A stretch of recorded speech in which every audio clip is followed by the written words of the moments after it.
Su Fei, a young writer, is attacked by an unknown masked man on a night jog.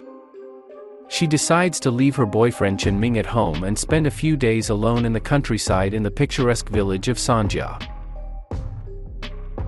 On the spot, she meets a phlegmatic artist and a hotel administrator named Yang Bo, who help her to recuperate.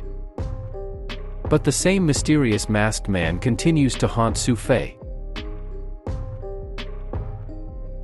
The paths of China's online movie industry are mysterious. In 2023, the major online platforms announced that they were raising the requirements for purchased films and would no longer take projects made for less than 2 million yuan, and a year later the industry starts to crack at the seams, and on streaming services start appearing films like The Night of the Peak, about which Chinese viewers themselves write in their reviews on movie sites that student works look more professional. And it's hard to disagree.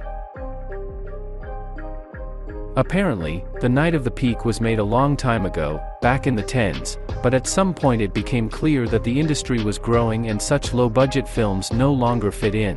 The fact that The Night of the Peak is not a new movie is evident through the filmographies of its creators, which cut off somewhere in the late 10s. If so, the picture could well have been put on the shelf until better times, which have come now, in the worst times of the industry, when quality mid-budget movies start to disappear and platforms had to acquire as their novelties those films that once they would not even look at. The movie lasts a little over an hour, and it's obviously not from a good life. It's obvious that it's severely cut in the editing, so some storylines are shortened as much as possible, and some, on the contrary, are stretched out to gain at least an hour's worth of time.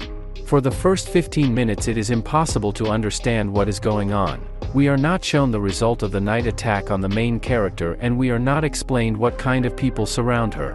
What the plot is, too, is not very clear, because at some point the movie suddenly tries to go into sci-fi territory with time loops and starts a completely stupid subplot with time travel and doppelgangers, which after 10 minutes is simply forgotten, as if nothing had happened.